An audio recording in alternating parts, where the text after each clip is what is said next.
안녕하세요. 네, 반갑습니다. 그러면서 지난주에 안 나오신 분 있었어요? 지난주에 다 나오셨었죠? 근데 우리 이쪽 사신 분들은 지진 때문에 피해는 없으시지? 포항 때문에, 포항은 좀 많이 그런가 보던데. 그래도 또 우리 역사상 또 두 번째 일이 일어났어요. 공인중개사가 한번 재시험을 받고, 수능을 다시 연기한 것도 또 처음이네요, 보니까.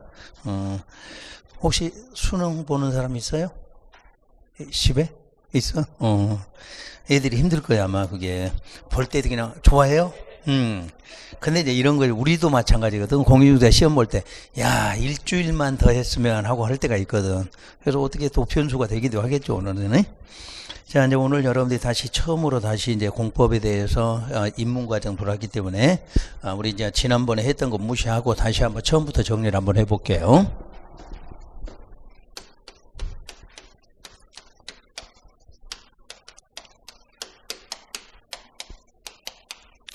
자, 이제 부동산 공법 하면 일단 여러분들은 6개 법령이다 이렇게 기억하셔야 돼요.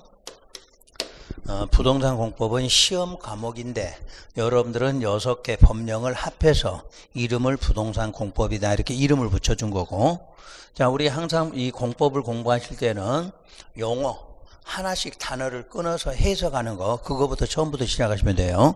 자, 우선 부동산, 그럼 우리 부동산 여러분들이 그냥 상식적으로 뭐를 부동산이라고 그래요? 토지, 건물, 뭐 거기에 딸려 있는 것들, 이런 것들이 바로 부동산이죠. 그래서 대표적으로 토지, 그리고 건축물, 여기에 관련된 공법이다 이렇게 말해요. 그럼 우리 법은 누가 만드나요? 우리 개인들이 만들어요? 아니면 국가 쪽에서 만들어요? 국가에서. 그럼 국가에서 왜 만드느냐? 말로 하면 안 되거든, 이게. 그래서 옛날부터 우리가 규범이라고 그래서 우리는 이렇게 하자 하고 정해놓은 걸 그냥 가장 쉽게 법이라고 표현한다는 얘기예요. 그런데 우리가 그 법이라고 하는 것이 어떤 것들이 있느냐? 법에는 사법, 그리고 공법, 이렇게 크게 두 개로 분류를 해놨는데 지금 우리가 배우고자 하는 쪽이 공법에 해당한다 그 뜻이에요. 그러면 사법하고 공법에 대한 차이가 어떤 차이가 있느냐? 야, 사법이라면 사인하고 사인이라고 그러죠. 그러니까 이런 게 이제 뭐냐면 우리가 일반적으로 쓰는 용어는 개인이라고 그래. 개인과 개인. 그때 이제 법률에서는 사인과 사인 이런 식으로 용어가 달라진다는 이야기예요. 그러니까 여러분들 일반적으로 쓰는 용어가 어떤 차이가 있는가 한번 또 생각해 보세요. 여러분들이 보통 우리 건물이라고 그래요. 건물.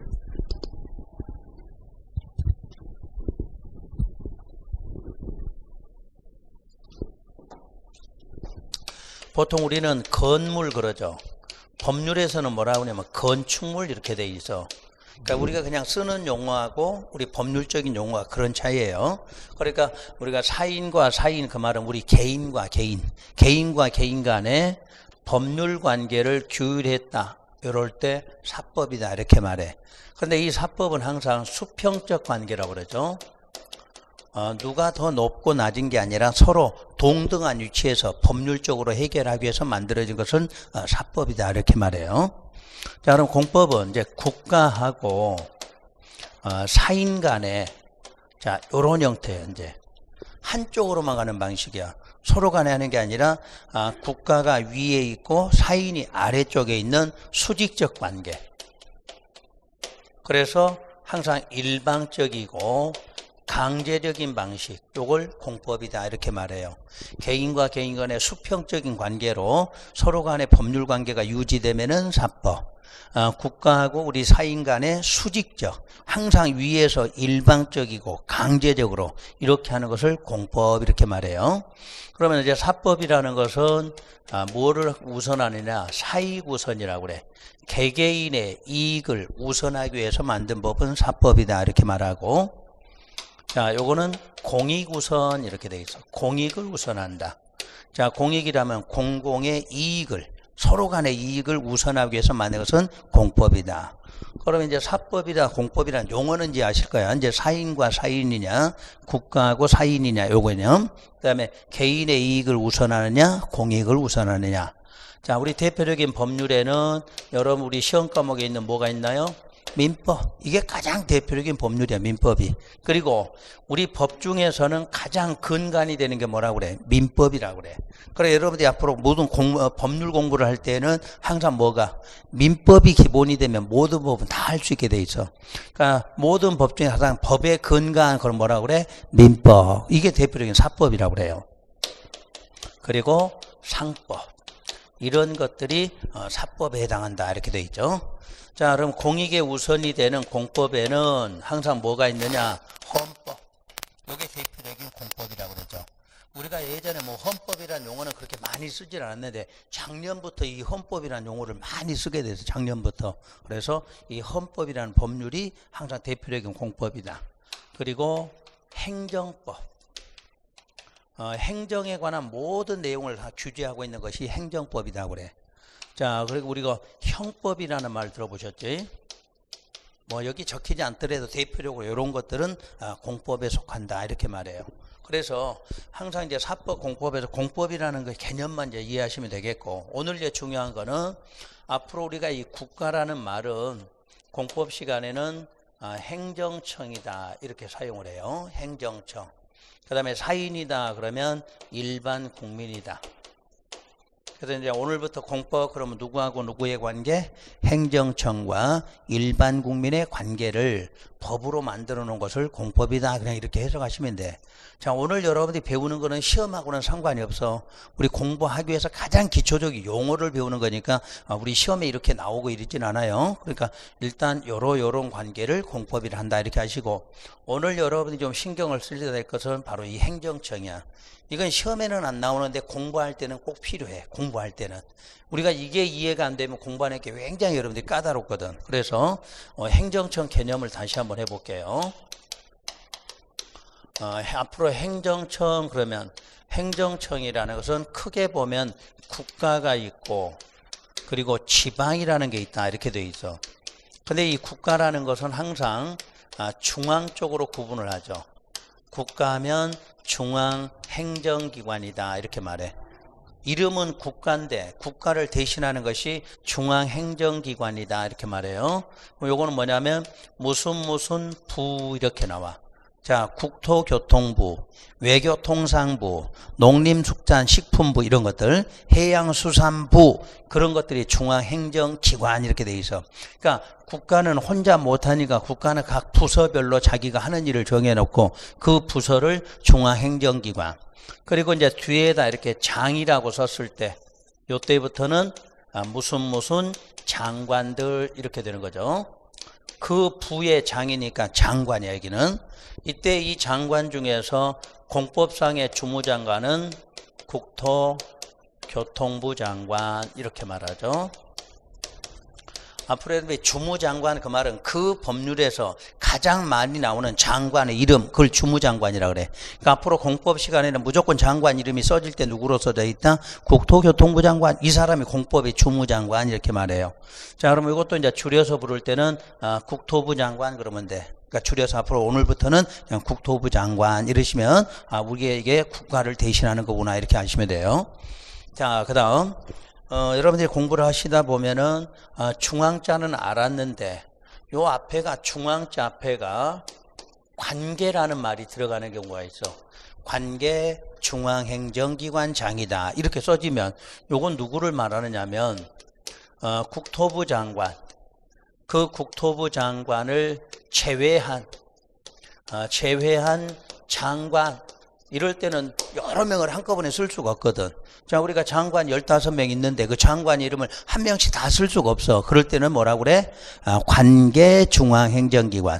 그냥 중앙행정기관 장, 그럼 모든 장관이다, 이렇게 보면 돼. 근데 공법에서만큼은 주무장관이 누구로 되다 보니까 국토부 장관이다 보니까 이 사람이 아닌 장관을 표시하려니까 14명을 다 쓸 수가 없을 거 아니야. 그럴 때 뭐라고 써나? 관계 중앙. 그럼 예를 들어서 바다, 그래서 이제 바다에 관계된 장관. 장관, 그러면 해양수산부 장관.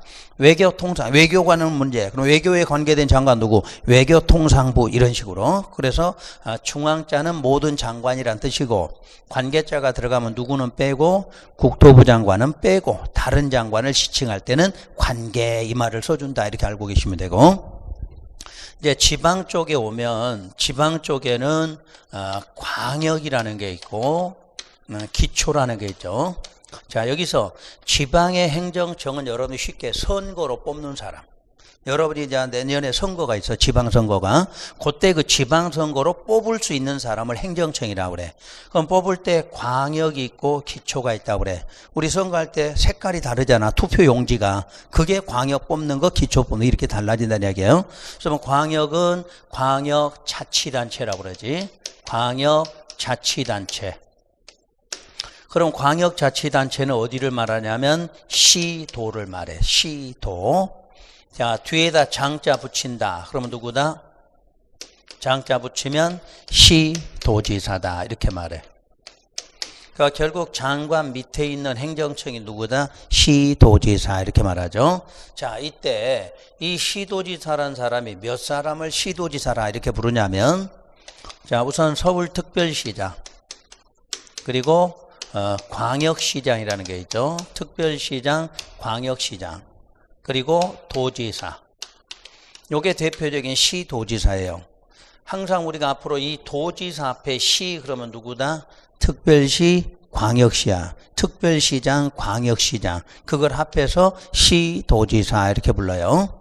그런데 우리 행정청이 또 하나가 이제 뭐가 생겼냐면 특별자치시장이라는 거 하고 특별자치도지사 이렇게 해서 이 두 명을 추가해서 시도지사를 한다 이렇게 돼 있어.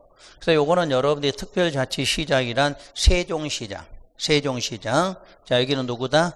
제주도지사. 그러니까 예전에는 도지사 이 안에가 제주도지사가 들어가 있는데 행정 개편되면서 요건 특별자치도로 이렇게 바뀌어놨어. 그래서 앞으로 여러분들은 광역의 시도지사라는 사람은 몇 사람이다? 5명이다 그래. 요게 하나, 둘, 셋, 넷, 다섯. 이 5명을 합해서 누구라고 한다? 시도지사. 우리가 우리 일상 상식으로도 알고 있는 상인데 이게 공부를 할 때는 이게 잘 안 되거든. 우리가 그냥 평상시에 할 때는 뭐 말하면 그냥 알아듣는데 내가 이걸 직접 이름으로 쓰고 하려면 이게 상당히 어려워 이게. 그러니까 요거 앞으로 시도지사 정확하게 얘기해 두셔야 되고. 그럼 이제 기초 그러면 기초자치단체 그러죠. 그러면 기초자치단체는 어디를 말하냐면 시, 군, 구를 말한다 이렇게 돼 있어. 시, 군, 구. 그러면 거기에 장 그랬으니까 시장, 군수, 구청장 이렇게 나오겠죠. 그러니까 시, 군, 구의 장. 그럼 누구? 시장, 군수, 구청장. 대신에 이 구청장은 자치구라고 그래. 자치구의 구청장 이렇게 말해. 그 말은 선거로 뽑는 구청장. 그럼 울산광역시는 누구냐? 구청장이 되는 거지. 그런데 일반 시에도 구가 있는 경우가 있어. 아까 우리 포항 같은 데 포항하면 북구 이렇게 있거든. 그럼 북구청장 그 사람은 행정청이 아니란 이야기야. 공법상의 구청장은 항상 요 특별시나 광역시에 있는 구청장을 말한다 이렇게 돼 있어. 그래서 다시 해볼게요. 그러면 이제 구청장을 나누면 요 특별시장 밑에 있는 사람이 누구냐면 구청장 이런 뜻이겠죠. 자, 그 다음에 광역시장 밑에 있는 사람은 역시 또 누구? 구청장이 되면서 여기는 누구도 있다? 군수가 있어. 그러면 이거 한번 해볼게요. 울산광역시에 무슨 군? 울주군. 그래서 이렇게 기억하셔야 돼. 앞으로 이 공법 시간에 이 광역이라는 말을 쓰거든. 광역. 그럼 광역은 항상 둘 이상 뭐가 시군이 합해졌을 때 이걸 광역이다 이렇게 불러. 원래 광역이라는 말은 넓은 그 말이거든. 우리 그냥 문장으로 풀면 넓은. 근데 공법의 넓은 것이 어떻게 해서 넓어졌어? 둘 이상 시군이 합해져서 넓어졌다는 이야기야. 자, 여러분들이 지금 이건 시험하고 상관없지만 한번 생각해 보세요. 여러분들이 울산에 사니까. 자, 울산광역시 이 말은 원래 울산시는 울산시였어. 이게 경상남도 울산시. 그런데 그 울산시라는 거하고 뭐가 합해지면서 울주군이 합해지면서 무슨 시? 광역시가 됐어. 그러니까 이놈만 갖고는 안 돼. 그러니까 이걸 합해서 커지게 된 거지. 그래서 시군이 합해진 걸 뭐라고 한다? 광역시다. 이렇게 부른다는 얘기야. 자, 우리 부산에 가면은 부산광역시, 그 부산시에다가 뭐가 합해졌다? 기장군이야. 그러니까 우리 대한민국은 행정구역을 항상 군을 포함시키면서 무슨 시가? 광역시가 됐다. 이렇게 말하거든. 그러면 우리 대구도 한번 생각해 볼까요? 대구광역시는 대구시하고 무슨 군이? 달성군이라고 그러지. 달성군. 이런 식으로 돼 있어. 대한민국은. 여러분들 이제 안 사는 동네 한번 가봐. 자, 인천광역시.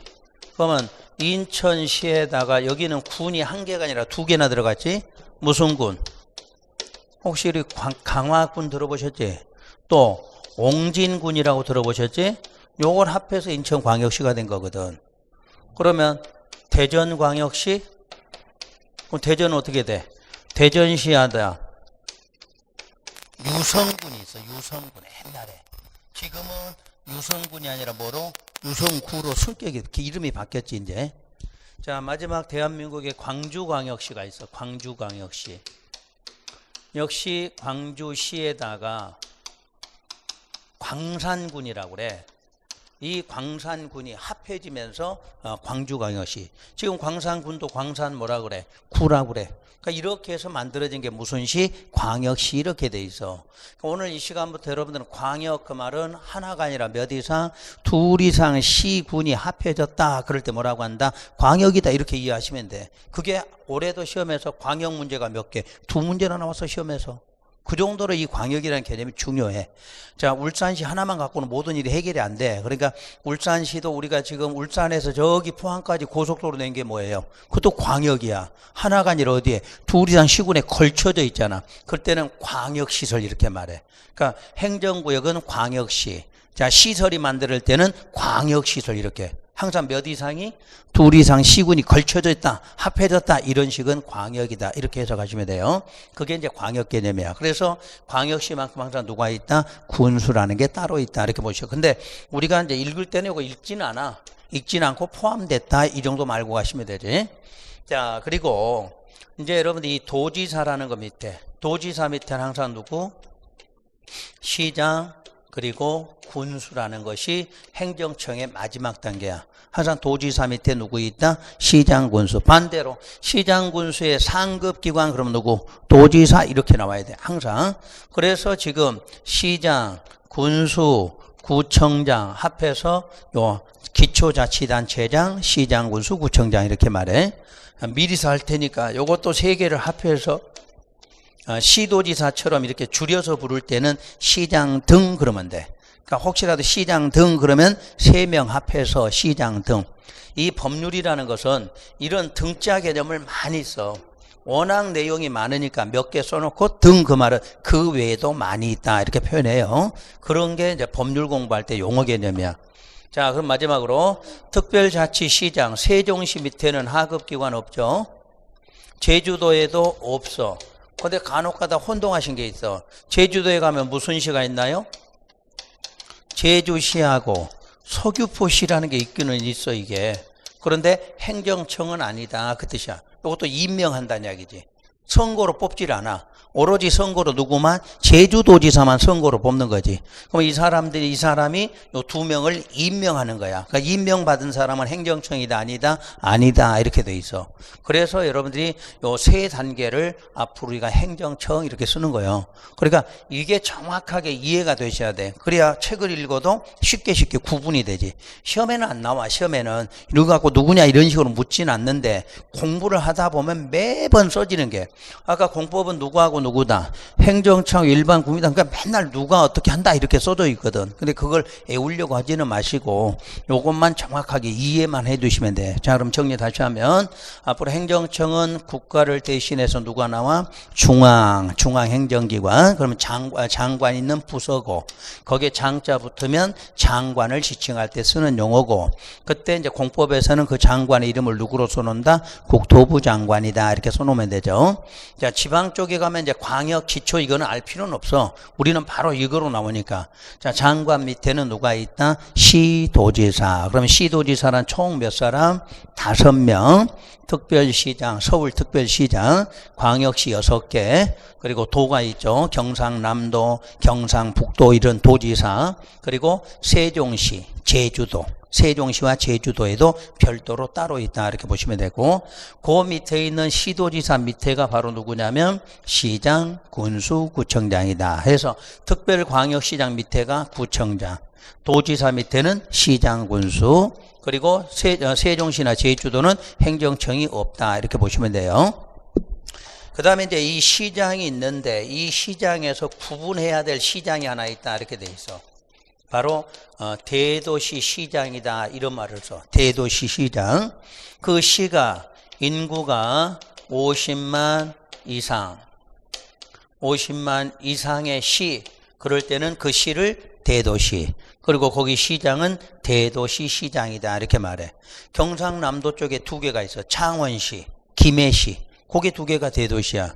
경상북도 가면 포항시. 그러니까 전국적으로 많지는 않아. 대신에 수도권에 가면 다 대도시야.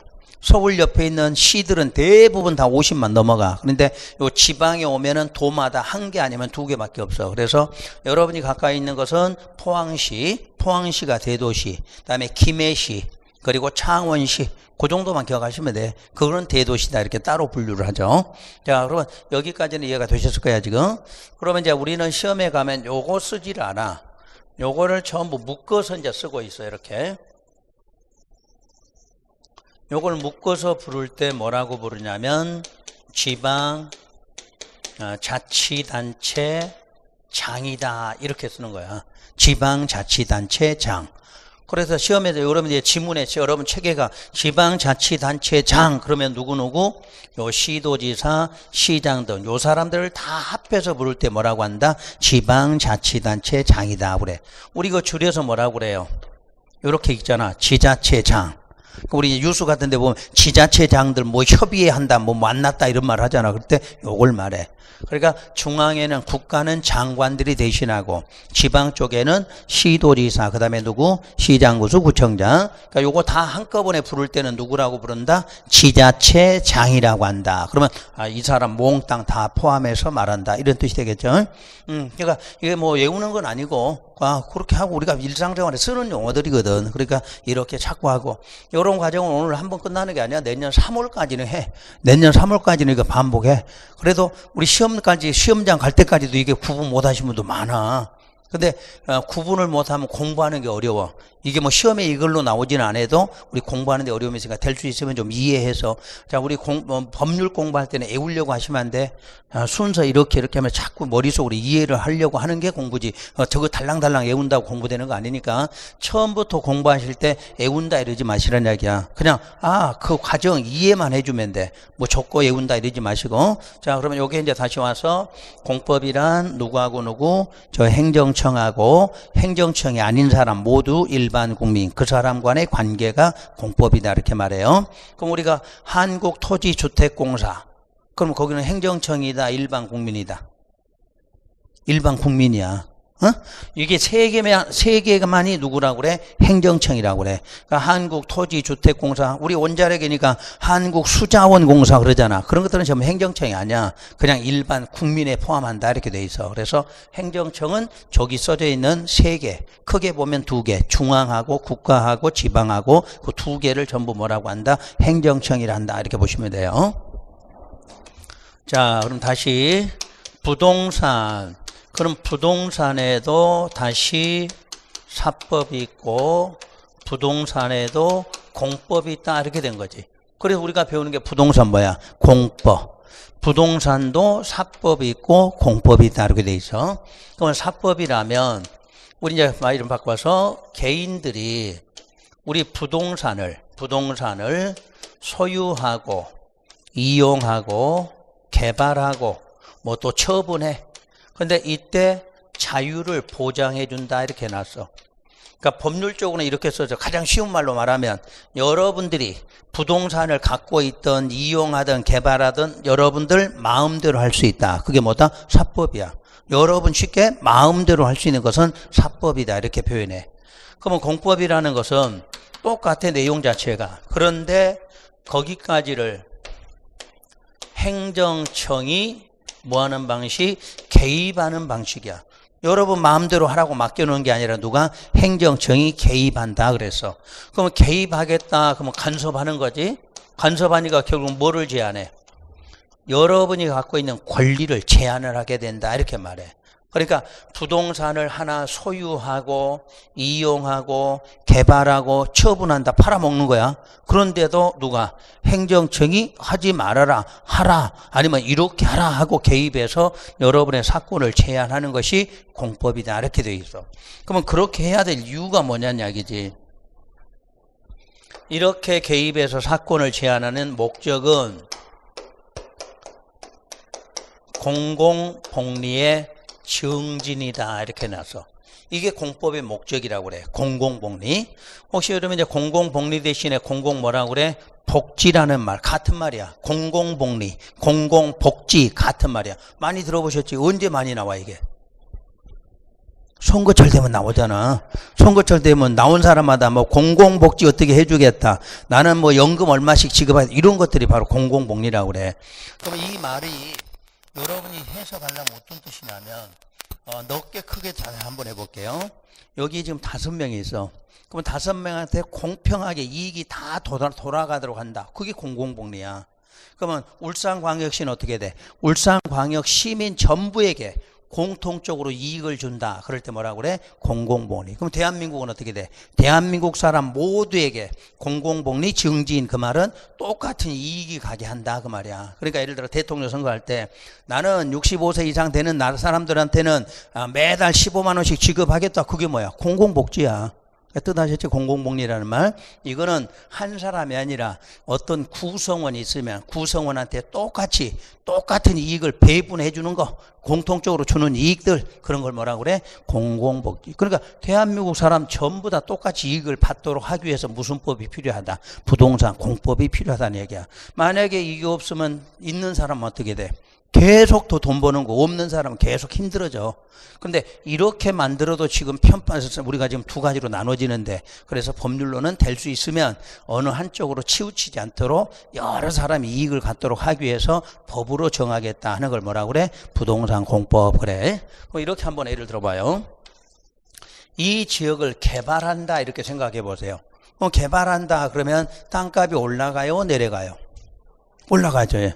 그럼 올라갔을 때 당장 우리 뭐 들어가? 개발되면 투기 이렇게 들어가거든. 그러면 투기 들어가면 없는 사람은 어떻게 돼? 투기를 할 수가 없거든. 그러면 있는 사람은 돈 벌 거 아니야. 그러니까 여기에 어떤 사람이 땅 갖고 있다. 그러면 이 사람은 이제 돈을 벌게 돼 있어. 그런데 공법은 개발한다 그러면 거기다 개발하기 전에 토지 거래할 때에는 허가를 받도록 하라 하고 이런 걸 딱 지정을 해놔. 그럼 여러분이 이 땅을 갖고 있는데도 마음대로 처분하고 해야 못해? 못한다는 이야기야. 반드시 뭐가? 허가라는 걸 받아야 처분도 돼. 그러니까 내 땅인데 내 마음대로 할 수 있다 없다? 없다. 그게 공법이야.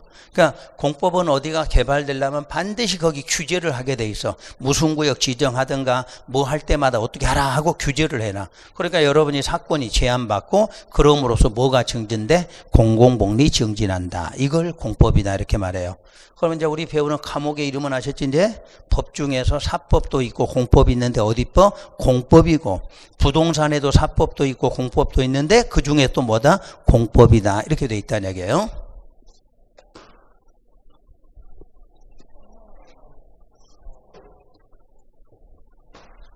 자, 이제 세 번째로, 그럼 법에는 체계라는 게 있는데, 그러니까 체계를 우리 뭐 학문적으로 생각하지 말고 순서, 법도 높은 법이 있고 순위가 낮은 것도 있다. 이렇게 체계라고 쉽게 생각하시면 돼. 그럼 우리 법 중에서 가장 순위가 높은 법, 헌법이라고 그래요. 자, 헌법 밑에 있는 것을 법률이라고 그러죠. 자, 법률이라고 안 하고 그냥 줄여서 법이라고도 한다 그래서 같은 말이야. 그러니까 법률로 써놓거나 법으로 써놓거나 같은 말이에요. 근데 우리 상식으로 그냥 관습적으로 한번 예를 한번 드릴게. 왜 공부하는데 어려워 죽겠는데 그냥 하나로 통일하지 법률이라고 쓰기도 하고 법이라고 쓰느냐 하는 것은, 자, 우리 이 법을 만드는 사람이 누구예요? 우리 국회의원이잖아. 그러니까 국회의원이 끝발 센 이유가 뭐야? 법을 만드는 기관이란 얘기지. 그러면 국회의원이 법을 하나 만들면 법 이름을 정할 거 아니야, 이름을. 그 이름 정할 때 글자를 5글자로 봐, 5글자. 그러니까 5글자로 해서 정하는데 5글자보다 이름이 길어져. 그러면 뭐라고 그래? 그때는 법률이라고 끝에가 붙어 있어. 글자가 5글자 안으로 끝날 때는 끝에가 법 이렇게 끝나. 그럼 예를 들어보죠. 건축법이라고 그래, 건축법률이라고 그래.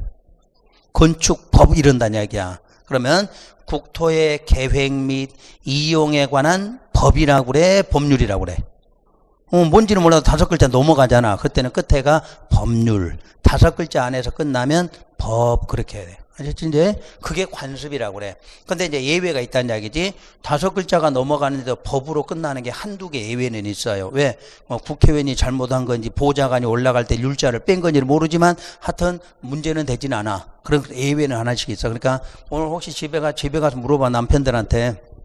야, 여보야, 이걸 법률이라고 하는 거고 법이라는데 어떻게 구분한대? 그래봐. 그럼 모르지, 다. 근데 딱 그러지. 야, 그 글자 이름 5글자야. 5글자에서 끝나면 법 이렇게 끝나고, 야, 5글자보다 길어지면 법률이라고 그래. 좀 알고 살아라, 그래. 공부할 때 이렇게 써먹는 거야. 그러니까 이게, 어디 명시된 건 아니고 관습이라고 그래. 우리가 1948년에 헌법 만들어지면서 그 이후에 법 만들면서 옛날부터 그렇게 해온 거지, 이제. 그러다 보니까 우리나라는 5글자를 기준한다 그래. 좀 이따 이제 우리 법률 할 때 다시 한번 설명할 테니까. 그래서 법 밑에 뭐 있다? 법률이나 법이 있다 그래요. 자, 그럼 이제 법 밑에가 뭐가 있냐면 시행령이라는 게 있어. 시행령. 줄여서 보통 영이다 이렇게 말해. 그래서 이제 여러분들이 기본서가 나오면 내용이 쭉 써졌고 끝에가 뭐라고 하냐면 가로 딱 하고 법 몇 조 또는 영 몇 조 이렇게 써져 있어. 그때 법 몇 조 그러면 요걸 말하는 거고, 영 몇 조 그럴 때는 요 시행령을 줄여서 영이다 이렇게 말한다는 뜻이에요. 이해되셨지? 시행이라는 말은 뭐예요? 오늘 수능 시행한다 그 말은 오늘 한다 그 말이야. 그러니까 직접 뭐 하라고 하는 걸 시행이라고 그래. 그럼 이제 시행령 밑에 있는 것을 시행 규칙이다 이렇게 말하죠. 이것도 줄여서 규칙 그래. 그래서 규칙이 있고 그 밑에가 조례라고 돼 있어. 그러니까 여러분들이 알 거는 요 순서 이 정도만 알면 되지. 그래서 자, 지금부터 이제 법원 헌법이 가장 위에 있는데 요게 유일무이한 법이다 이렇게 말해. 그 말은 헌법은 개수가 1개밖에 없다 그 말이야. 2개는 없어. 무조건 헌법은 1개. 즉 국가라는 게 생기려면 뭐가 있어야 돼? 헌법. 그래서 국가 만들면 자, 헌법 1조 우리는 무슨 공화국이다. 우리 대한민국은 민주공화국이다. 이런 식으로 그렇게 만드는 것이 헌법이라고 그래. 그럼 북한에도 헌법이 있어 없어? 있죠. 우리 나쁜 놈들 있잖아. 그 IS라고 하는 놈들. 그놈도 국가라고 선포를 했어. 그럼 뭐가 있어? 헌법이 있는 거야. 그게 모든 국가마다 존재하는 유일한 법, 가장 상위법, 그걸 뭐라고 그래? 헌법 그래. 그러니까 우리 박 전 대통령도 뭘 위반했어? 헌법. 대통령 이걸 위반한 거야. 그래서 감옥에 갇힌 거지. 그게 대한민국 유일한 법, 이게 헌법이에요. 그럼 법률이나 법은 어떻게 돼 있어? 다수, 무한대야, 무한대. 쉽게 말하면 무한대 개념이야. 오늘 자고 나면 또 국회의원이 법 하나 만들었어. 그럼 또 만들어져. 그러니까 수만 개가 돼, 법률이라는 것은. 그래서 법이라고 끝에가 끝난 건 전부 어디서만 만들어? 의회에서 제정한다 이렇게 말해. 의회라는 말은 국회야. 여기서는 우리 이제 학문적으로는 의회 그러지만 여러분이 말 때는 국회에서 법을 만든다 이렇게 말해. 하여튼 끝에가 무슨 법, 무슨 법률 이렇게 끝나는 건 전부 어디에서? 의회에서 제정하죠. 자, 이제 시행령이라면 대통령령으로 만든 것을 시행령 그래. 그 말은 뭐냐면 국회에서 법을 만드는데 행정청에 관한 내용을 다 국회의원이라고 알 수 있는 건 아니거든. 그러니까 큰 틀만 만들어주면 그 이제 행정청에 넘어오면 그 법을 자 국회에서 만들 때 그걸 시행하는 곳이 어디야? 행정청이잖아. 집행하는 곳이. 그럼 거기에 맞게끔 만들어 써라 하는 것이 무슨령? 대통령령. 그럼 이제 거기보단 더 세부적으로 만들어지는 것을 시행규칙 그래. 그러면 대통령 밑에가 있는 사람이 누구예요? 총리. 총리가 있는 쪽에서 법령이 나왔다. 총리령. 장관이 있는 부서에서 나왔다. 부령 그래. 그러니까 대통령령으로 만든 건 시행령, 총리령, 부령으로 만든 것은 시행규칙이다 이렇게 말하죠. 자, 조례는 지방의회. 지방의회에서 제정한 것을 바로 조례를 한다. 그럼 울산광역시는 두 개가 있겠네. 자, 남구. 그럼 남구에도 뭐가 있어? 구의회. 거기서 만든 게 구의 조례야. 울산광역시도 또 조례, 의회가 있죠? 거기서 만든 것도 조례라고 그래요. 그래서 항상 지방의회에서 제정한 건 뭐라고 한다? 조례라고 한다. 이렇게 보시면 되고. 자, 그러면 다시 이렇게 된 것을 묶어서 시행령하고 시행규칙을 묶어서 명령이라고 부른다. 이렇게 돼 있어. 명령. 자, 이 명자가 우리 한자로 요 명자죠. 그럼 참고로 한번 여러분들 해보죠. 명령이라는 것은 위에서 아래로야, 아래에서 위로야. 그렇지, 위에서 아래로 너 하라 하는 걸 명령이라고 그러지. 만약에 남구청장, 울산광역시장한테 너 이렇게 해라 그러면 돼, 안 돼? 그러면 버릇없다고 그러지, 그때는. 그래서 여러분들 혹시 하명이라는 말 들어보셨어? 하명? 어디에서? 연속국 사극에서 나오잖아. 신하가 왕한테 뭐라고 그래? 하명하세요 그러잖아. 그러니까 명령이랑 항상 누가? 위에서 아래 싸라. 자, 오늘부터 우리는 누구한테? 행정청 아닌 국민한테 너 이렇게 하라 하는 걸 뭐라고 그래? 명령이다. 이렇게 말한다는 이야기야. 그러니까 우리 이걸 학문적으로 생각하지 말고 우리 자꾸 이렇게 일상생활 쓰는 거에다 비교하시면 돼요. 그래서 직접 시행하도록 만든 것은 우리 국민들한테 이렇게 하라 하고 나왔기 때문에 뭐라고 한다? 명령이라고 한다. 그러시면 돼. 다시 이 법하고 이 명령하고 합해서는 법령이라고 불러. 내용이 다르지? 그러니까 간혹가다 이거하고 혼동하신 분이 있어. 법률하고 법령은 전혀 다른 개념이야. 법률 그러면 그 법만 말하는 거고, 법령 그러면 시행령, 시행규칙까지를 합해서 부를 때는 뭐라고 한다? 법령이라고 그래. 그래서 이제 간혹가다 여러분 책을 읽으면 이렇게 써져 있어. 법률에 의한다. 그 말은 그 법에 의한다는 뜻이야. 법령에 의한다. 그 말은 뭐야? 법과 시행령, 시행규칙까지에 의한다. 그 말을 법령 이렇게 말해. 용어 아셨지? 그러니까 우리가 법 공부할 때는 이런 용어부터 정확하게 알고 가시고. 그래서 여러분들의 이제 시험 범위가 여기가 돼. 시험 범위는 6개 법이 아니라 6개 법령이라고 그래요. 그래서 내가 자꾸 여기 써놓은 게 부동산 공부는 6개 법이 아니라 6개 뭐다? 법령이다. 그러니까 6개 법을 배우고 시행령 6개, 시행규칙 6개. 그러니까 법으로 몇 개야? 18개를 배우는 거지. 공법이라는 과목. 그러니까 부동산 공법은 가장 어렵다. 그게 뭐야? 범위가 너무 많다. 그래서 어려운 거지. 자, 공인중개사법은 하나 쉽다. 그 말은 뭐야? 그 법 하나만 공부하면 되니까 쉽다. 그렇게 말해. 그 법이 원래 쉬운 게 아니라 내용이 한 개밖에 없어. 우리는 각각 다른 법률의 성격 몇 개를 6개를 배우다 보니까 어렵다. 이렇게 말하는 거지. 만약에 우리도 한 개 법만 갖고 시험 본다 그러면 어떻게 돼? 이것도 쉽게 느끼겠지. 근데 워낙 범위가 많다 보니까 그런 거예요. 그러니까 6개 법인 줄 알았더니 6개 뭐다? 법령이 시험 범위야. 다행히 시행규칙은 우리 시험에는 거의 나오지는 않아. 시행규칙은 나오는 경우도 있어. 1개 정도, 2개 정도는. 그런 거는 따로 배우시면 돼요. 그러니까 우리 이제 앞으로 배우는 것은 주로 법과 어디까지? 시행령에 대한 내용. 근데 다 배우진 않아. 요거 법률 중에서 한 70%? 시행령 한 30%? 그렇게만 배우게 돼 있어. 다 배우진 않아요. 왜 그러냐? 공인중개사는 시험 과목의 출제 범위가 부동산 중개에 관련된 규정만, 그러니까 중개에 관련된 규정만 출제하라 이렇게 돼 있어. 그러니까 다 배우지는 않는다 이렇게 보시면 돼. 이거 다 배우면 여러분 너무 어렵지. 근데 그 중에서도 중개업에 관련된 규정들만 출제한다 이렇게 법으로 정해놨어. 그래서 일단 여러분 시험 범위는 여기까지다 이렇게 보시면 되고.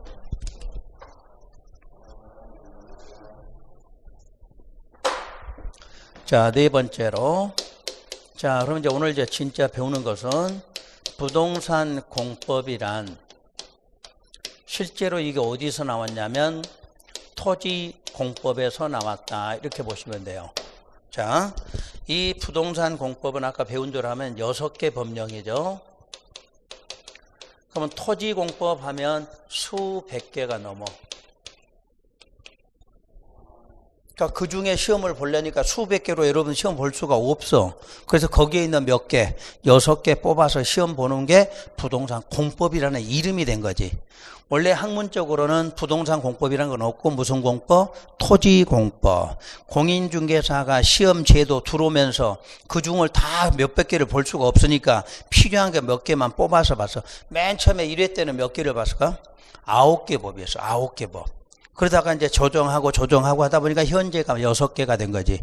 그래서 우리는 그 많은 법 중에서 공인중개사 시험은 몇 개를 6개를 뽑아서 이름만 따로 뭐라고 붙여서 부동산 공법에 이렇게 이름을 붙인 거야. 그러니까 여러분이 전문서적에 가면 공인중개사가 아니고 전문서적에 가면 전부 그 공법책에 뭐라고 돼 있어? 토지공법 이렇게 붙어 있어. 토지공법. 근데 이제 공인중개사 시험 보면서 뭐로? 부동산 공법 이렇게 돼 있어. 그러면 왜 토지라고 했느냐? 아까 우리 부동산은 토지도 있고 뭐도 있다고 그래서 건물. 근데 토지는 영구적이야. 근데 건물은 어떻게 돼? 없을 수도 있고 있다가 무너질 수도 있거든. 근데 토지는 무너진다 이런 건 없잖아. 그러니까 이름을 부동산 중에서도 뭐가 대표적이다? 토지가 대표적. 그래서 토지공법 이렇게 붙여놓은 거예요. 다시 그럼 토지공법이란 어디서 시작됐느냐? 바로 행정법. 이게 중요한 부분이야. 시험에는 안 나오는데 우리가 배우는 공법은 전부 어디에서? 행정법에 있는 내용을 지금부터 배우게 된 거다 이 뜻이야. 아까 우리 저기 보니까 행정법이 무슨 법에 속한다? 공법에 속한다 이렇게 돼 있잖아. 그 공법인 행정법이 우리 토지공법에 다 대표적인 영향을 미치고 있다 이렇게 보시면 돼. 그래서 이 행정법의 기본 원리 그리고 성격 이런 것들이 전부 우리 공법에 반영하고 있다 이렇게 보시면 돼. 자, 그리고 이 행정법에는 크게 3개 파트로 나누면 행정법에는 행정조직법이라는 게 있어요. 이쪽 보이시나? 보여요? 공부 잘하신 분이 원래 그쪽에 앉는 거야. 응? 합격하실 분들. 이쪽에 앉으면 저쪽 쓸 때 안 보이거든. 근데 그쪽 쓰면 앉으면 어떻게 돼? 요 끝까지 다 보이잖아. 그러니까 앞으로 자리 잡을 때 한 번 잡으면 시험 때까지 계속 앉거든. 그러니까 거기다 딱지 매시 놓는 거야. 그게 먼저 오신 분의 특권이야. 공부하는데 아무리 잘하고 싶은데 이쪽에 앉아봐. 그럼 저거 쓸 때 저쪽 안 보이거든. 그러니까 내가 들어오면서 보니까 이분들은 공부를 하신 분이구나. 다 합격하실 분이야. 내가 느낀 거야. 저 딱 그 자리에 앉길래. 공부는 그 자리가 가장 좋은 자리예요. 맨 앞에는 안 앉아 잘. 왜 안 앉아? 목도 아프고 앞으로 그냥 너무 둘이 쳐다보는 것도 민망하잖아. 그러니까 맨 앞에는 안 앉아. 근데 용기 있으신 분은 또 앉아. 그리고 또 합격하셔 그런 분들이. 우리 근데 꼭 희한하게 자리가 비어도 꼭 저 뒤에 앉으신 분 있잖아. 응? 뒤통수가 가려우신 분 많아. 근데 우리 공부하시는 분들이 이렇게 앞에 앉는 게 좋아. 이쪽 자리가. 그러니까 여기 보시는 거지. 그래서 이렇게 보면은 거기 앉으면 여기도 다 보이게 돼 있어. 그래서 행정조직법, 그다음에 행정작용법, 행정구제법. 그래서 행정법이라는 법률은 크게 보면 이렇게 3가지로 돼 있어. 근데 우리는 이 행정법에서 행정작용법에 속한다 이렇게 돼 있어. 그래 간혹가다 우리 행정작용 이 말 나오면 우리 관련된 내용 이렇게만 알고 뜻은 알려고 하면 안 돼. 뜻 알아봤자 안 필요 없어. 우리 법률적으로 행정 목적을 달성하기 위한 사회규범이다. 그래봤자 우리 아무 내용도 필요 없잖아. 그냥 이름만 알면 돼. 대신에 우리가 왜 조직법은 안 배우느냐? 우리 행정청이라는 게 저기라고 그랬어. 아까 배웠어. 그럼 행정청의 조직 그럼 뭐 누구예요? 행정청에 있는 조직원, 공무원이란 얘기야. 공무원. 그러니까 행정청의 조직에 관해서 법으로 규수한 것을 행정조직법 그래. 그러면 행정청에도 공무원이 2개가 있죠. 아까 저 국가 쪽에 근무하는 사람 국가직 공무원, 지방 쪽에 근무하면 지방직 공무원. 그거를 정리해 놓은 게 무슨 법? 행정조직법 그래. 그러니까 우리가 배우는 공법은 전부 무슨 법? 작용법에 속하는 거야. 근데 이제 구제는 우리 시험에서 두 가지만 사용해. 구제 쪽은. 여러분 구제라는 용어 그대로 그냥 우리 법률로 말고 상식적으로 구제라는 말을 뭐라고 그래? 어려운 사람 도와준다. 그게 구제잖아. 그럼 여러분이 이제 어려운 사람이야. 이 공법에서는 왜 행정청이 여러분한테 아까 어떻게 했어? 일방적이고 강제적으로 했잖아. 그래서 구제하는 것이 우리 손실보상 들어보셨지? 우리가 손실보상 여기서 나온 거야. 구제법에서. 그리고 행정쟁송이라는 내용이 있어. 좀 이따 배우실 거야. 자, 혹시 여러분들이 이의신청 이런 말 들어보셔서 이의신청 또 행정심판 그런 것들이 여기에 속해. 그러니까 행정청이 여러분한테 처분 내렸을 때 불만이 있거든. 그럼 불만이 있을 때 하는 걸 뭐라고 그래? 행정쟁송 그래. 그래서 요거 좀 이따가 이제 마지막 과정에 설명해 드릴 거예요. 보상이 뭔지 행정쟁송이 뭔지는. 그래서 현재 우리는 공법은 자 부동산 공법은 넓은 의미로는 뭐였다? 토지공법. 그중에 몇 개만 6개 뽑아서 보는 것이 부동산 공법이고 그런 것들은 전부 다 어디법에서? 행정법. 행정법의 행정작용법에서 내용이 나오게 됐다. 이렇게 보시면 돼요. 그래서 이제 시험 과목까지 먼저 설명할게요.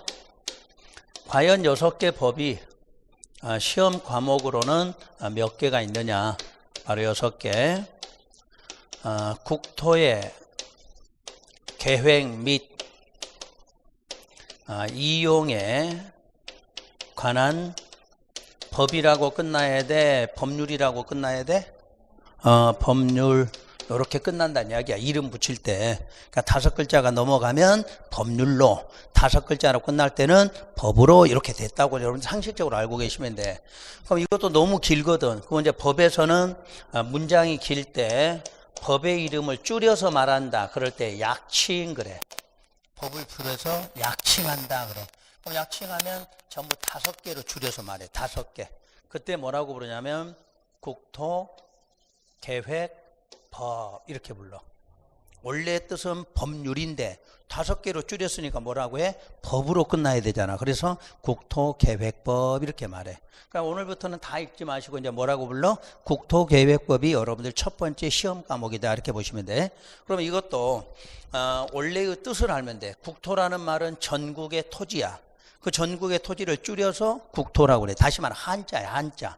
그냥 우리 한글로 하면 전국의 토지, 한자로 표시하면 국토 그러면 그 안에 뜻이 있는 거지. 그러면 국토는 뭐가 필요해? 계획이 필요해. 마음대로 못하고 계획대로 해야 돼. 그 계획에 맞춰 뭐 하려고? 이용하려고 만든 법이 국토계획법. 그럼 울산광역시에도 이 법 적용받아 안 받아? 울산광역시도 이 법 적용받지. 전국의 토지 중에 하나니까. 그러니까 대한민국 땅에는 전부 무슨 법이? 국토계획법이 계획을 만들어서 너 이렇게 하라 이렇게 하라고 다 정해놨어. 그럼 거기에 맞게 뭐 하라? 이용하려고 만든 법이다 하는 것을 국토계획법이라고 그래요. 그 다음에 도시개발법이라고 그러지. 5개로 딱 끝나면 끝에가 뭐라고? 법 이렇게 끝나. 그럼 이 도시개발법은 여러분이 쉽게 이해하려면 뭐 만들 때 쓰는 법? 신도시. 신도시 만들 때 쓰는 법이 도시개발법. 울산광역시 신도시가 어디 있어? 우정, 혁신, 신도시 그러잖아. 그럼 그거 개발하려면 무슨 법이? 도시개발법 필요한 거야. 그래서 나온 거야. 하나 더 물어볼까요? 개발이 뭘까? 개발이? 설명은 못해도 이해는 하시지? 그게 법이야. 근데 우리 국어사전 딱 찾아보면 개발 그러면 토지를 유용하게 하는 것 이렇게 돼 있어. 근데 공법은 그렇게 안 쓴다는 이야기야. 앞으로 이제 공법 시간에 개발 그러면 요걸 개발이라고 그래. 건축물을 건축한다. 이걸 개발이라고 그래. 맨 땅 놔두면 개발돼 안 되지. 맨 땅을 유용하게 하는 게 뭐야? 건물 짓는 거잖아. 그러니까 건축물 건축한다가 개발이야. 또 토지 형질 변경한다. 이게 개발이야. 우리 토지 형질 변경 우리 용어는 이렇게 돼 있어. 우리말로 하면 쉬워. 여기 전이나 답에다가 건물 지어 못 지어? 전이나 답에다가 건물 지어 못 지어? 못 짓잖아. 왜 못 짓냐? 지목이 대가 아니니까 못 짓는 거야. 그건 전답으로 놔두는 게 좋아? 대지로 바꾸는 게 좋아?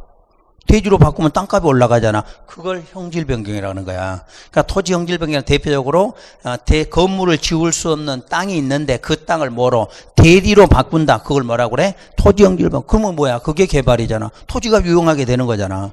그 다음에 토석 채취한다고 그래. 어디를 개발하는데 바위 덩어리가 많이 있으면 거기다 그 개발을 못할 거 아니야. 뭐 캐내야지. 또 흙도 퍼내야지. 그게 개발이야. 또 넓은 땅 어떻게 해야 돼? 쪼개야지. 분할해야지. 이런 걸 앞으로 개발이라고 그래. 그러니까 앞으로 여러분들 개발하면 이제 그러면 안 돼. 자, 건물 건축한다. 이렇게 한다. 그걸 뭐라고 그래? 개발. 그럼 우리가 우정혁신 신도시 어떻게 했어? 저렇게 하다 보니까 뭐가 만들어졌어? 신도시가 된 거야. 그래서 그걸 개발이라고 그래. 그러니까 이 공법은 내용이 아니라 용어 이걸 이해를 잘 하시면 돼. 그럼 모든 게 용어가 이해가 되면 문장이 쉽게 되는 거거든. 그래서 신도시 만들 때 쓰는 법. 세 번째가 도시 및 주거환경 정비법. 요게 예외야.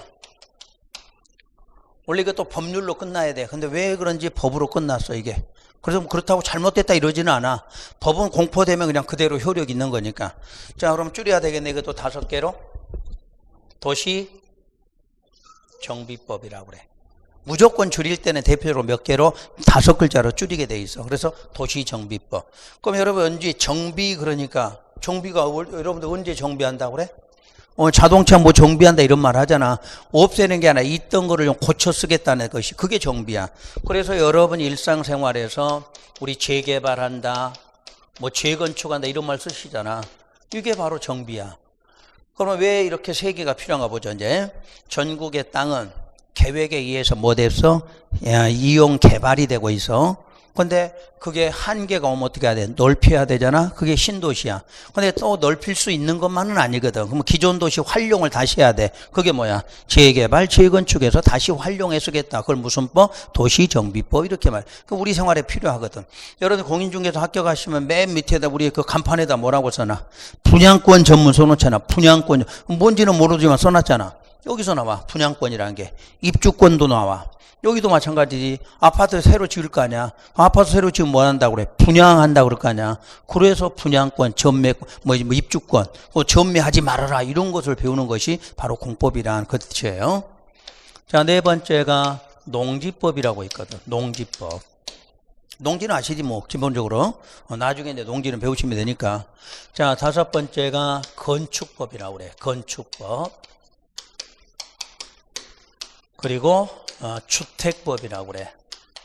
이렇게 해서 여러분들의 시험 범위가 6개 법이 합해져서 무슨 공법? 부동산 공법. 그러니까 이 시간부터 배우는 거는 요걸 배우는 시간이에요. 자, 그때 내가 이렇게 써놓은 이유가 요거는 전부 토지에 관련된 법이야. 요거 2개가 건물에 관련된 법이다. 이렇게 보면 돼. 그러니까 대표적으로 전부 공법은 대부분이 뭐야? 토지공법이야. 토지공법. 요거 말고도 또 건물에 관한 법이 하나 있어. 우리 집합건물법이라는 게 있어. 집합건물 및 뭐 관리에 관한 법 줄여서 집합건물법. 그것도 건물에 관한 거든. 그러니까 여러분 여기 앉는 요 건물이 무슨 건물이야? 집합건물이야. 한 개가 아니라 층마다 다 다르게 쓸 수 있잖아. 그런 건 집합건물이라고 그래. 그래서 자, 건물에 관한 거는 많지가 않아. 대부분은 다 뭐다? 토지에 관한 내용이다. 그래서 대표적인 법이 토지공법이다 이렇게 말해요. 근데 여러분들은 건물까지 배워야 되니까 요 2가지가 건물이에요.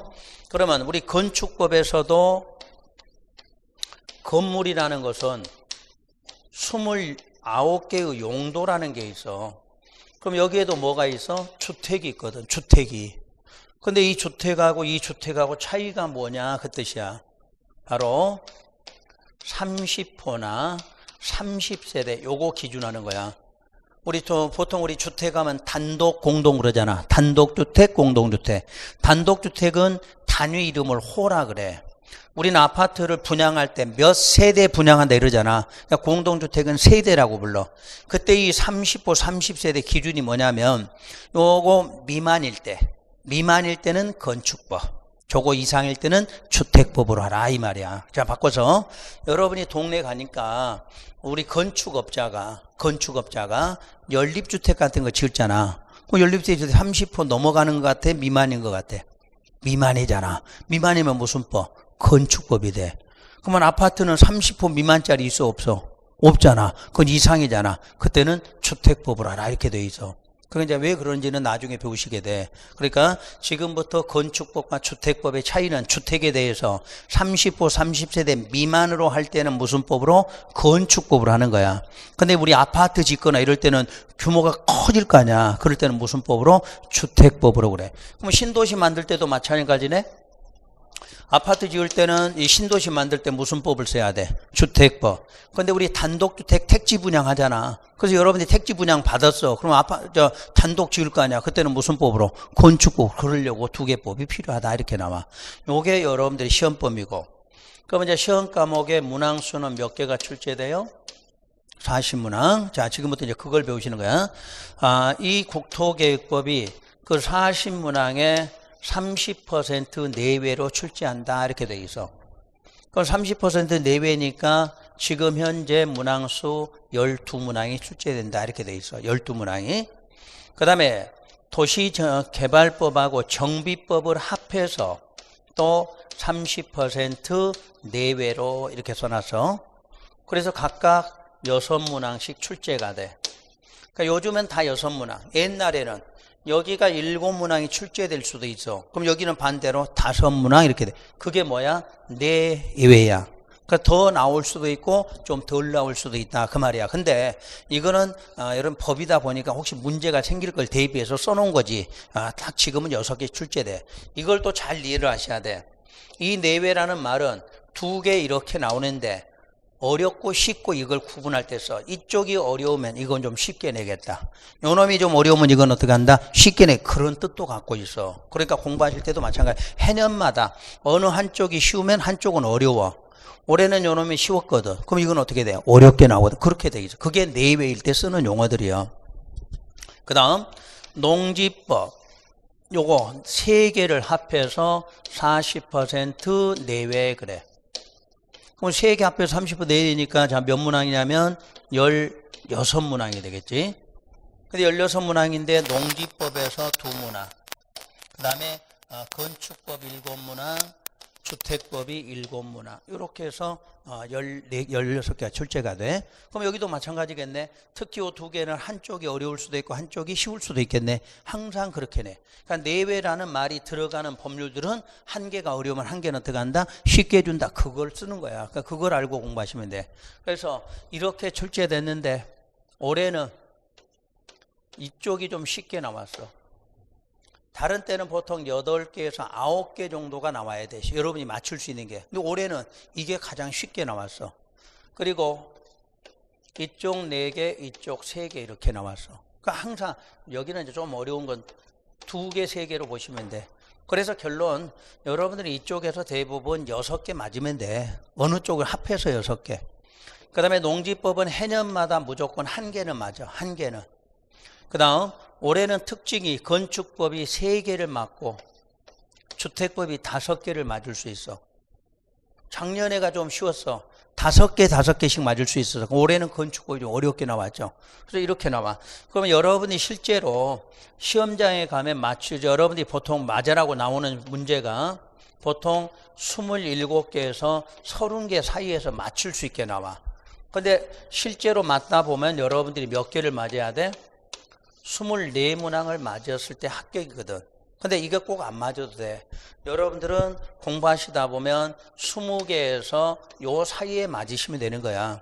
왜 그러냐면 범위가 이게 굉장히 넓거든. 근데 아까 우리 공인중개사 보면 40문제인데 요놈 법보단 적어 법률이. 이놈보다 적은데 한 개 법에서 몇 개가 40. 그러니까 여러분 시험장 가면 거기서 80점으로 확보하셔야 돼. 우리는 6개 공부해서 반 맞으면 잘 맞는 거지. 그래서 평균 60점이 돼야 되거든. 그러니까 마찬가지야. 내외인 성격처럼 마찬가지로 공인중개사 보면 내용이 적으니까 좀 쉽게 맞을 수 있게 준다는 이야기야. 이쪽은 쉽게 줘도 어려워. 쉽게 줘도 여러분들이 어렵거든. 범위가 넓으니까. 그러니까 일단 24개를 맞아야 되는데 최소 몇 개? 20개 정도는 맞으면 돼. 20개 정도. 그러면 여러분이 학교 다닐 때 생각하면 편해. 우리 학교 다닐 때 50점 맞기는 쉬웠거든. 그럼 공부 아무리 안 한 사람도 시험 볼 때 어떻게 했어? 날밤 한 두세 번, 세면은 뭐 60점 나오잖아. 그러니까 그런 식의 개념이야, 이게. 그러니까 어렵게 생각하면 한없이 어려워. 근데 우리가 맞출 수 있는 문항으로 따지면 별거 아니거든. 또 여기서 배우는 게 뭐야? 어려운 걸 배우는 게 아니라 여러분이 시험에서 맞출 수 있는 과정을 배우게 돼 있어. 그러니까 여러분 그 정도만 해서 시험장 가도 맞출 수 있지. 그러니까 어렵다 그런데 그건 안 하는 사람이 어려운 거고 하게 되면 누구나 60점 맞게 돼 있어. 여러분들 주변에 합격해서 영업하고 있잖아. 그럼 그 사람은 별난 사람이 아니라 여러분하고 똑같은 사람이야. 단 하라는 대로 잘한 거지. 뭐 어려운 것을 그 사람이 잘한 건 아니라는 이야기거든. 그래서 여러분들이 일단 시험 과목의 내용을 이렇게 알려준 이유가 뭐냐면 이런 식으로 돼 있어. 그리고 많으니까 이건 하나 빼드릴 거야. 농지법은 안 해, 강의를. 두 문제가 나온다고 그랬어. 근데 한 문제 맞는다고 그랬잖아. 공부 안 해도 한 문제 맞거든. 공부를 안 해도. 그러면 안 해야 될 이유가 뭐냐? 농지법이 국토개혁보다 범위가 더 넓어. 더 넓은데 문항수는 2개밖에 안 나오는데 더 넓다는 이야기야. 그러니까 효과 면에서 없어, 이게. 그러니까 안 하는 게 편해. 자, 언제 하냐? 9월 달부터 해. 9월 달에 이제 우리 동영 모의고사 할 때 그때 몇 개 배우는데 보통 8개 배워, 8개. 8개 배우면 그 중에서 무조건 1개는 다 맞게 돼 있어. 어느 때는 기분 좋으면 2개도 맞는 거고. 그러니까, 그건 너무 신경 안 쓰셔도. 그러니까 결국 우리 시험 과목은 6개인데 지금 우리가 배우는 거 몇 개를 배워? 5개를 배우게 된다고 그래.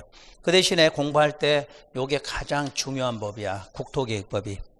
단독법에서 가장 범위가 많은 몇 퍼센트? 30%. 근데 이 30%가 중요한 게 아니라 이놈을 알아야 요 2개를 할 수 있거든. 그럼 결론은 여기서 24개가 걸려 있어, 여기가. 이놈 하나에 따라. 이게 잘 돼야 이걸 하게 돼 있어. 근데 여러분들 이게 안 되면 이거 해봤자 들어가질 않아. 그러니까 결론은 이게 가장 중요해. 여러분들이 마지막 공부하실 때 내가 나중에도 요령 알려주겠지만 내년 한 2월까지는 여기다 치중만 하시면 돼. 다른 거 그냥 수업만 들으면 돼. 무조건 여기다 치중하면 돼. 여기다. 요놈 먼저 공부가 되면 그 다음부터 이제 하나하나씩 해 나가시면 돼. 요 2개 건물에 관한 거는 이거와 상관없어. 이거 상관없이 할 수 있거든. 그러니까 이건 개별적인 법이니까 여러분들 공부할 때 이제 나눈다면 요놈 하나 열심히 한다 생각하면 돼. 그리고 둘 중에서 14개가 나오거든. 그 14개 나올 때 7개는 맞게 돼 있어. 14개 중에서. 누구나 7개는 맞아. 그러니까 어찌어찌 이렇게 해서 맞추다 보면 50점이 나오게 돼 있거든. 그러니까 그런 식의 공부를 하시는 거니까 그렇게 알고. 자, 우선 우리 첫 시간은 시험 과목까지만 설명을 드렸어요. 조금 쉬었다가 요거에 대해서 이제 우리 행정법, 시험하고는 직접 연계는 없지만 용어 배우기 위해서 조금 이따 행정법에 관한 내용을 좀 설명을 드리도록 할게요.